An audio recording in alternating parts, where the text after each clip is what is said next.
started in just a moment. If you don't mind, thank you again for your patience. Just give me one moment. Senator Anwar is maybe joining late, and if not, I will be helping us move through. So we'll be right Hmm.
Okay. Hi, everyone. Thanks for your patience. For those who don't know me, I am State Representative Kristen McCarthy-Vahey. I co-chair our Public Health Committee.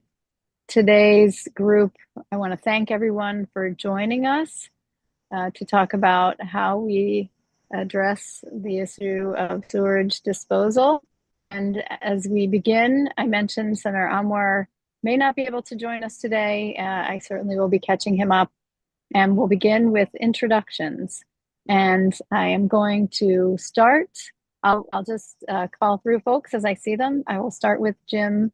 If you can just share your name and the group you're representing and your role. And we'll go Jim, Audra, and then Bob Smith. Thank you, Representative. Hi, everybody. My name is Jim Paris, and I'm the CEO of the Home Builders and Remodelers Association of Connecticut. Thank you. Hey, everybody. Audra Dixon. I am the director for the Water Permitting and Enforcement Division at CT Deep. Thank you, Audra. Bob, and then David Potts. Hey everybody, Bob Smith, recently retired from Torrington Area Health District and current board member of COWRA and a 10-year instructor of the sewage disposal class. Thank you, David, then Dennis. Dave Potts. I'm with Geomatrix and Connecticut On-Site Wastewater Association, and I'm a licensed installer. Dave, who is with you? Yeah, this there? is Stuart Fairbank. I'm also on the committee, but he's got a nice setup, so I came over here. So Stuart Fairbank, I'm a professional engineer. My company is Angus McDonald, Gary Sharp and Associates in Old Saybrook, and we specialize in wastewater disposal and other land development issues. Thank you so much. Dennis and then Gregory. Hi, Dennis Hallahan here. I work with Infiltrator out of Old Saybrook, a professional engineer, and just been involved in the on-site wastewater industry for my whole career, spanning over 35 years now. Gregory, then John.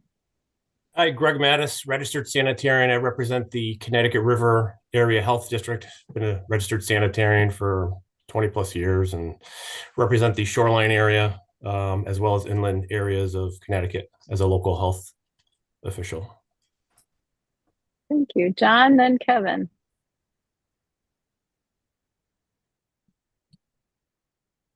Okay. I think I'm next. I am sorry, I'm really fighting my Wi-Fi here, so I'm cutting in and out. Hopefully people can hear me. My name's John Guskowski. I'm a professional planner. I'm based in Vernon. And oh, hello. Can you hear me? Go ahead. All right. Yes. I'm gonna turn off my screen for a second. I'm very much fighting my Wi-Fi here, so I'm trying to stay connected. My name's John Guskowski. I'm a professional planner and principal with Tyche Planning and Policy Group, specializing in a lot of small town planning. My company works for about 30 different towns. And I'm also the co-chair of the Government Relations Committee, the Legislative Committee for the Connecticut Planning Association. And I'm very, very happy to be with all of you. Thank you, John. Kevin, then Matt. Hey, Kevin Spinella with Gaffney Bennett. We represent the home builders and remodelers. And Representative McCarthy Vahey, thanks again for setting this up. Thank you, Matt, then Matthew. Matt Gilchrist. I'm the president and owner of EG Home. We're a builder developer, building homes from Pawcatuck to Southbury, and as many places in between as I can find. I'm also the current president of the HBRA of the Connecticut River region. Okay, thank you, Matthew. And then Rob. Matthew Pollock here with Connecticut DPH, the program supervisor for the sewage disposal program. Hello, Thank you, Rob. Rob, then Matthew. Hello, Go Rob ahead, Miller. Rob. Thanks. Hello, Rob Miller, Director of Health for the Eastern Highlands Health District, serving 10 municipalities in Eastern Connecticut. Been health director for almost 30 years and in local environmental public health for well over 30. Much of that working with small and medium-sized communities on on-site wastewater disposal. Wonderful. Hi everyone, this is Mithila. I'm from Department of Housing, State of Connecticut. I'm working here as environmental analyst too. Thank you. Thank you. Sonia and then Tom. Tony Brinkworth. I'm the Registered Sanitarian Director of Health in the town of Guilford. I've been working Connecticut Associations of Directors of Health, and I've worked in multiple shoreline towns dependent on septic systems, which also include AT systems. Wonderful. Adam, and then Trent and Peter. I believe that will be almost everyone except for Beverly. So Adam. Hey everyone, Adam Scavera. I'm Legislative Liaison at DPH. Hi. Thank you. Here on behalf of Majority Leader Jason Rojas. Thank you all for being here. Trent, thank you very much to the Majority Leader. We'll get back to you in a moment. And then Peter and Beverly from our committee, if you can just say hello and introduce yourselves so that people know who they're working with. Good afternoon, I'm Beverly, Public Health Staff. I am Peter, the Public Health Clerk. Sorry, my computer's having some technical issues, so hi. Hello. Well, thank you both. And clearly I'm having some technical issues today too. So we just appreciate all of you today and your patience with the scheduling change from our last meeting. And in particular, want to say thank you, like I said, to the Majority Leader's office and to Trent and to Peter for helping us get organized today. The next item on our agenda is to designate co-chairs. Senator Amor and I have been in communication along with the Majority Leader's office with Jim Paris, who has agreed to serve as one of the co-chairs of this group. We do like to have co-chairs just because, one, it helps to spread the workload, and two, it just gives a little different perspective. We have not designated a second co-chair. And Mr. Paris, I know you and I have not actually talked about this. You may have been able to speak with some folks. But if you are interested in serving alongside Mr. Paris in that role, I would welcome you to reach out to Mr. Paris, to Senator Amor and myself so that we can put you in that spot. And if we don't have volunteers, we will be reaching out to ask one of you to serve in that capacity. And with that, Mr. Paris, I would love to turn it over to you. Certainly we can go through the rest of the agenda items together, but would be happy to turn it over to you to make some remarks. And if you'd like to even lead the remainder of the agenda, or we can do that together, as I said. Sure. So thank you again, Representative, for putting this all together, and thank you all for being a part of this group. You know, I'm what's obviously clear here is that there is a wealth of institutional knowledge for all of us to lean on, particularly myself, given that there are folks with much more expertise on this working group than myself when it comes to the science and the engineering of septic systems. So thank you again, and I really do hope that somebody would volunteer to be my co-chair prior to being voluntold by Representative McCarthy Vahey or someone else. But please do let us know if you have any interest. So, you know, I see this working group as having a pretty wide berth. Obviously, looking at Public Act 25-97. You know, it's pretty clear that we are to review, you know, the current regulations and certainly the proposed draft regulations that DPH had put out earlier this year. Clearly, there'll be an emphasis on reviewing nitrogen assessments within our regulations and, you know, where that might be appropriate geographically speaking. Certainly, we do want to follow the science, and I think we all here have a primary goal of protecting the health and the environment of our residents here in the state of Connecticut. But also, we also have to be understanding of the fact that we are currently, you know, in the midst of a housing crisis in the state of Connecticut, not unlike many other states in our country. So there's a balancing act, right? And I think that takes us to the second part of the statute that really emphasizes a balance of cost of housing with the risk-based approach to regulating septic systems in the state of Connecticut. And I think that's where we might be able to get really creative and you know, think outside of the box and explore a lot of opportunities and maybe have a holistic review of you know, how we regulate here in the state of Connecticut and you know, what are some of the things that we could be looking at even from not necessarily a regulatory perspective, but maybe a process perspective as well. So I think there's a lot of opportunity for us to do some really good work. I know that the material and the content and the topic are dense and that we've gotten a late start, but I'm hopeful that we can hit the ground running and do that quickly. So, you know, I'd be happy Representative, to open it up from here. If anyone has any initial comments, I'm happy. I think that would be an appropriate time for, you know, that. And if folks have ideas about the scope of our working group, I think that might be relevant too. Otherwise, we can kind of move on with the schedule. So I'll leave it to you, Representative, as to how you'd like to proceed.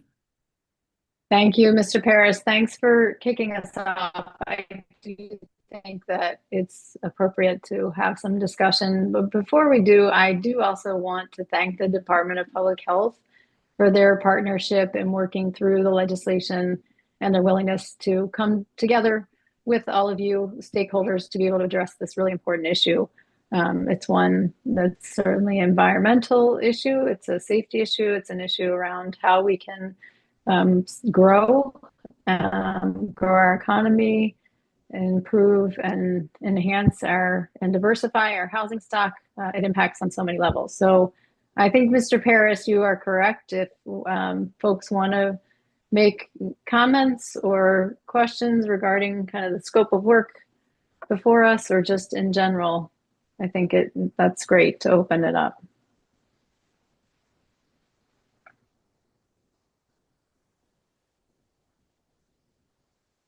And I believe am I correct? Did Representative Claritas Deetria, oh, I do see you. Forgive me, I'm on my phone today. Representative Claritas Deetria, welcome. And did you want to say hello? Hello, everybody. Thank you for being here. I know this is important work, so I appreciate you all volunteering to help us out with it. Thank you, Kristen. Thank you, Representative. It's great to see you and have you here. Mr. Paris, I'm going to check in with you. Are you seeing any hands raised since I'm on my small device here? Is there anyone wanting to make comment?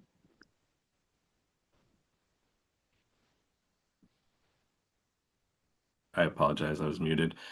I'm sure that won't be the last time that happens. I don't see any hands. Certainly, though, if we're not seeing anybody would like to make some comments now, feel free to unmute and say your piece.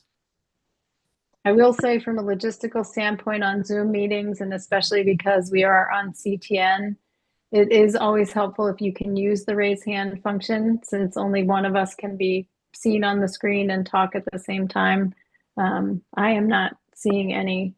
I also want to just add at this point in terms of, as you have questions as we're going through, certainly those of us in the committee leadership, the elected leaders, but also our amazing team behind the scenes who really do all the work, Trent and Beverly and Peter, can help answer some logistical questions too. But I guess, Mr. Paris, if we see no hands, we can move on to the next item on the agenda. Sure. So it looks like the scheduling of the next meeting and what our meeting schedule might look like. And again, I think this is an opportunity for folks to interject, but I'll say this. I was recently serving on the Insurance Commissioner's Climate Resiliency and Mitigation Task Force, and that process it was run pretty smoothly by the chairs, and the framework that they utilized was a bi-weekly meeting of the entire group, and maybe weekly meetings of relevant subgroups, and those subgroups would be led by a subgroup chair. I haven't given much thought to this, but there in my mind, are opportunities for multiple subgroups here, and folks can tell me if I'm off base or not. But I certainly think that there would be a subgroup that would be focused, on the nitrogen aspects of the draft regulations that we saw earlier this year. Another subgroup could be discussing other ideas pertaining to regulations that could produce cost-saving measures for housing while ensuring public health and environment is protected. Some ideas that have been discussed in the past have been, reviewing the gallons per day per bedroom requirements, setback requirements, reserve area requirements, et cetera. And then there could also be a subgroup regarding the process, and that might be a review of the role of the Code Advisory Committee, and how that process is applied, how it could be improved, or any recommendations thereof. And then, a broader potential discussion about, whether or not DPH has all the resources it needs, to be an efficient and productive regulator, and whether or not the, local sanitarians have all the resources that they may need, and if not, what would those resources look like? So these are thoughts. Again, I think looking at the Public Act, there is a lot of room to play in. And if others have additional ideas, I think that would be this would be a great opportunity to maybe bounce around some ideas. But again, in the work process of this working group, I see a bi-weekly meeting of the larger group with a probably more robust meeting schedule for subcommittees. And if anyone thinks that this maybe ought to be operated in a different manner, I'd be happy to take suggestions and recommendations.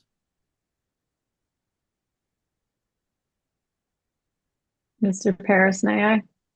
Yes. Thank you.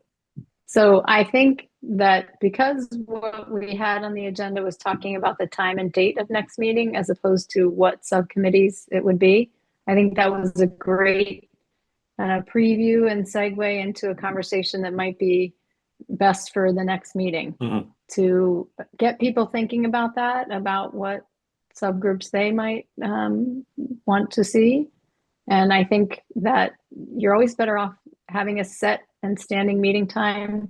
If you find that you don't need that time, or if it seems to make sense to cancel that meeting, you can, but once you have it on the books, you're better off. And I think one question would be, does, generally the Wednesday afternoon timeframe work for people? And I think Mr. Pear said something, just specifically today, if we're able to talk about that, even just a general day and time period to get that solidified, and then potentially look at what would be the next time period. And Beverly and Peter, forgive me for not having talked more specifically with you about this as well. So does this time frame on a Wednesday generally work, or would you want to be looking at a different time frame? It seems like I see a lot of thumbs up coming. We've got a lot of people here, so. Would people be opposed to moving it to 2 to 3? Or 3 to 4? 3 to 4? Shifting an hour? I think, Mr. Paris, I would put that question first to you. Let's take a quick peek here. I would not object, but my preference would be 2 to 3.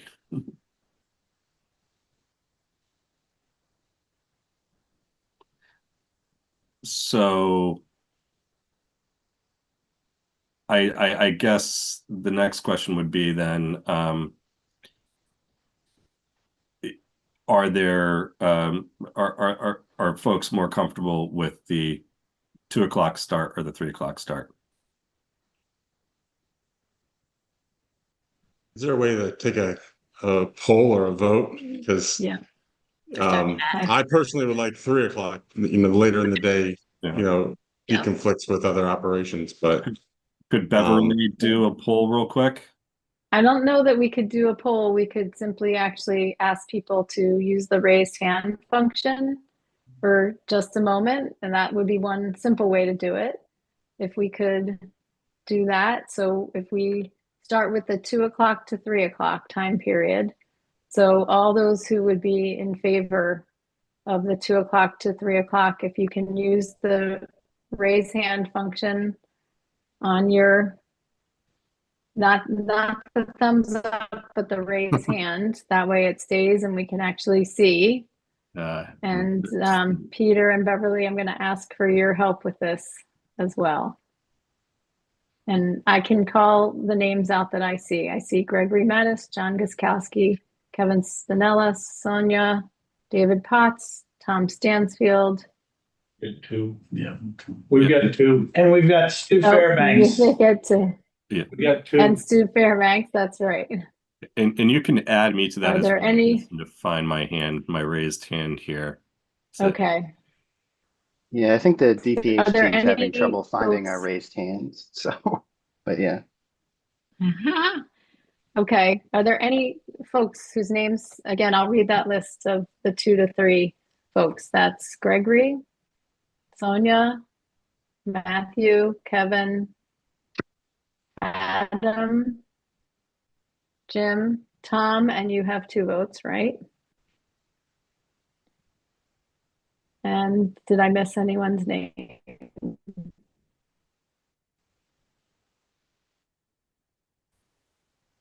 I think I got you all. Okay, and Peter and Beverly, correct me if I'm wrong. That's 8. 8 votes for the 2 to 3 time slot. Correct? Peter, would you verify that for me, please? Okay, excellent. Okay, so I think everyone has lowered their hands. You can lower your hands if you don't mind, or Peter, there we go. All right, so anyone who would prefer the 3 to 4 time period, if you could also use the raise hand function. Can't find the function, so I'm just going to raise my hand. Okay, we got you, Matt. I think if you look at the heart react button at the bottom of the screen, and then you see the arrow to the right of it, that's where you would find your raised hand. This is good practice for your future Zoom meetings too, for those of you who have to use Teams all the time. Okay. So we have Mathilda. I'm sorry if I'm saying your name right. I'm gonna or wrong. I'm gonna have to practice. Rob, Audra, Dennis, and Matt. Did I miss anyone? And if I'm counting correctly, I may not be doing my ticks correctly, but 5? Is that right? I have Peter? 5. Okay. Okay, I appreciate the democratic process, as I know you all do. So it looks like the 8 for the 2 to 3 time frame is the majority rather than the 3 to 4. So.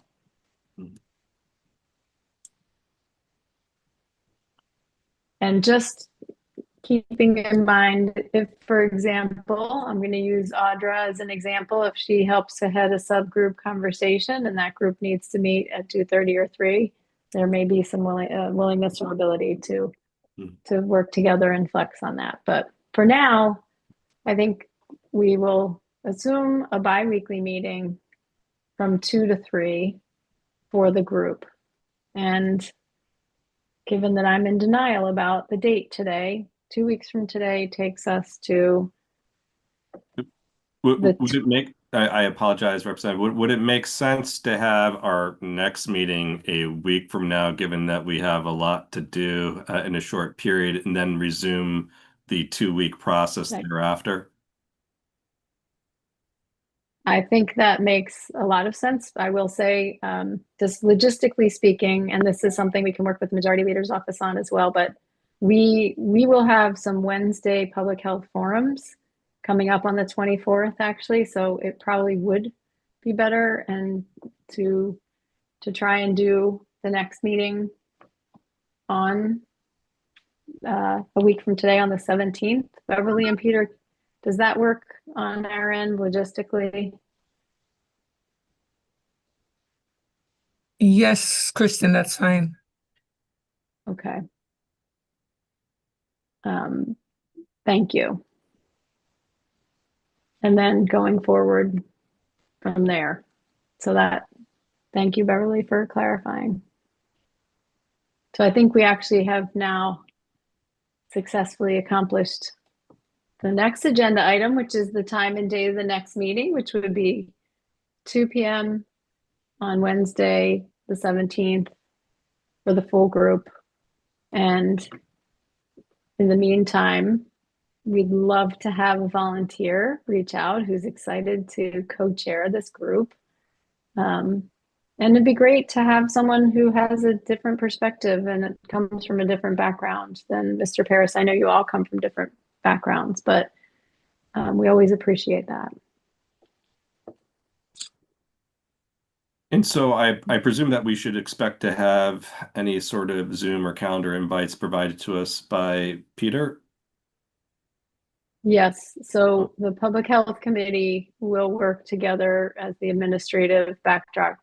Just as kind of to review, we will support the work of the group, and we also were fortunate to have the Majority Leader's Office to support the work as well, administratively. But the group will, in terms of any reports and creating any reports, that's something that comes from the group. But in terms of, setting up the Zoom and the calendar pieces, that's something that we do within the committee. And Mr. Paris, we can talk a little bit more about that offline as well.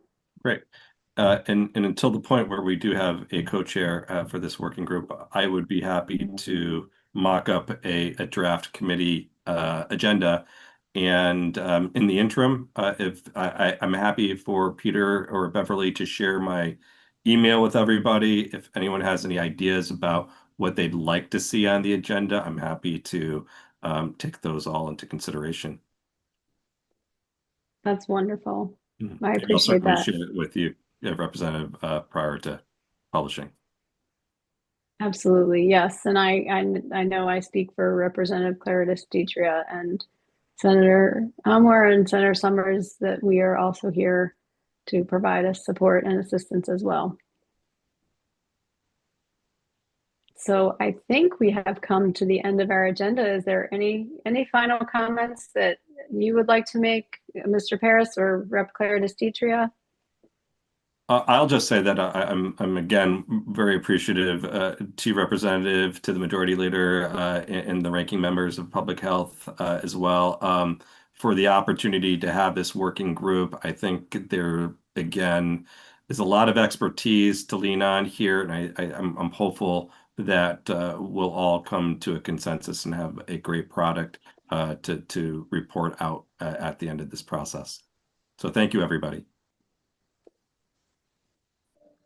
Thank you. I know that Rep. Claritas Detria juggles multiple workplaces. So with that, I will say on behalf of the Public Health Committee, we are grateful to all of you. You won't see all of us here all the time because you'll be under the leadership of Mr. Paris and one of the rest of you. But we're grateful, incredibly grateful for your service to the state and your help in guiding policy and decisions that will impact the people of our state. So thank you all for your service. And with that, we will adjourn, and I wish you all a great day.